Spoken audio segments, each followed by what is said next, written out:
Ay, pakita ko sa inyo yung mga kapatang mangsi na kunti lang ang aming nabili. 10 araw na mga kapatang mangsi. Pakita ko sa inyo ang isda. Di pareho dati na marami. Dati mga kapatang mangsi, marami mabibili kami isang araw. Mga minsan 50 kilos. Ito sunod na to. O kung makita nyo ito mga kapatang mangsi, kunti lang talaga. Ilang piraso lang to. Tatlong piraso lang to ngayon araw ito. Tapos ito naman nasa 9 na araw na po ito mga kabatang mangsi, kunti lang talaga oh. Kung makita nyo ito kasi bihira lang kasi ngayon magkain ng ganitong isda mga kabatang mangsi. Kailangan malakas yung habagat para magkain daw yung isda, sabi nila.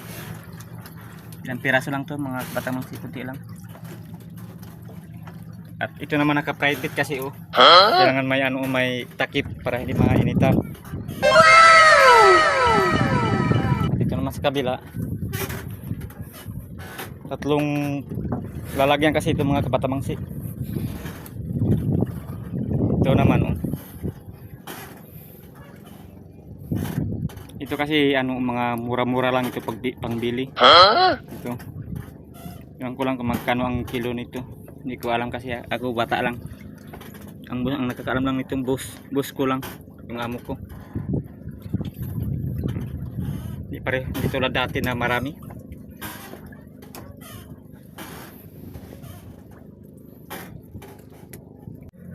At ito naman ang dagdag mga kabatang mangsi. Nagdagdagan naman kahapon mga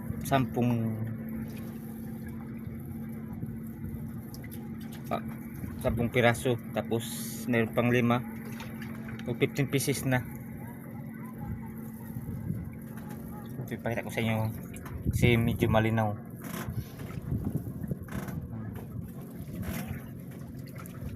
Eleven days na tayo mga kapatang mangsi ha. 11 days ito pakunti ang huli.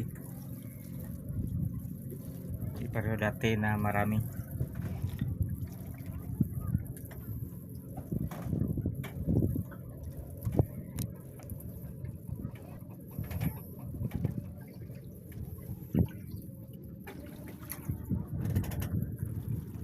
Dagdagan naman ito.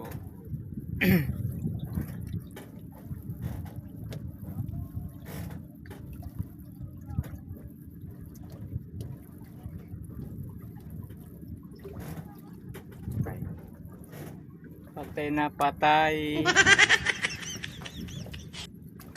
Sayang.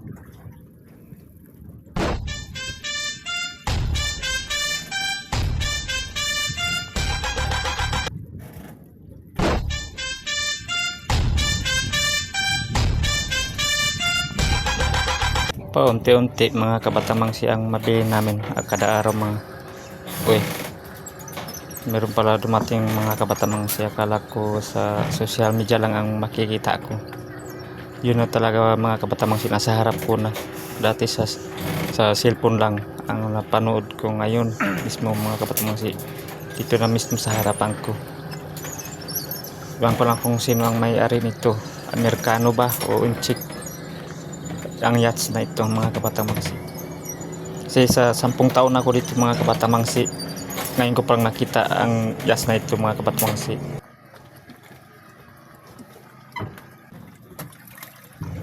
"13 days na tayo mga kabatang mangsi at kunti lang ang ating pundo na buhay na isda mga kabatang mangsi. Hindi pareho dati na sobrang dami isang araw mabili namin. Kasi yung nakaraang buwan mga kabatang mangsi, ang mga isda malakas kumakain. Ngayon bihira na lang kasi ngayon isang bangka, minsan wala, minsan naman mayroon, minsan isa lang ang matimbang namin sa isang araw, may dagdag mga kabatang mangsi. So abang-abangan lang natin sa susunod na buwan mga kabatang mangsi. Malay mo marami silang huli mga kabatang mangsi. At ako pala mga kabatang mangsi, trabahante lang dito sa sa kids na ito mga kabatang mangsi. Hindi ako ang may-ari, trabahante lang po ako dito. Sinasahuran lang po ako mga kabatang mangsi, sa totoo lang. At Nasa 4 na buwan pa lang yata ako dito mga kabatang mangsi. So pinagtagpo-tagpo ko lang ang video na ito mga kabatang mangsi, kasi kunti lang kasi ang ipakita ko sa inyo, kaya pinagtagpo-tagpo lang ang video na ito. Kinuhaan ko lang ng video para nasa 14 days na tayo mga kabatang mangsi. So ipakita ko sa 14 days sa inyo, kunti lang ang nagdagdag mga kabatang mangsi. Ito lang.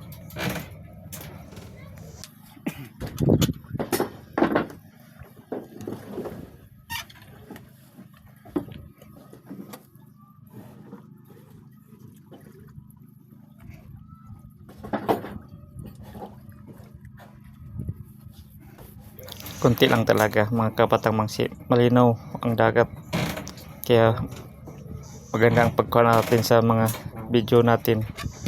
Minsan maalon, hindi masyado maklaro yung isda, pero kung malinaw, sobrang linaw at maklaro ang isda kapag binibidyo natin dito sa dagat mga kabatang mangsi.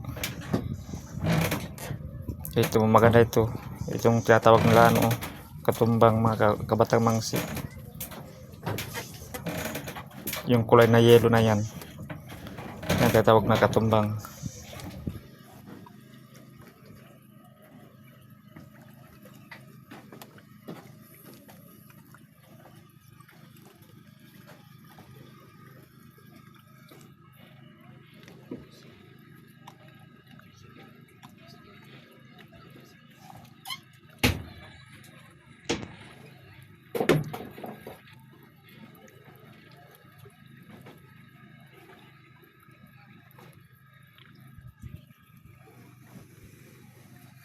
Kaya hindi kami maanod kung may agos, kasi mga kabatang mangsi, pakita ko sa inyo kung bakit hindi kami maanod.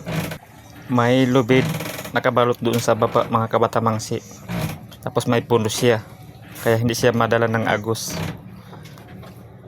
Maraming salamat po sa inyong panonood mga kabatang mangsi,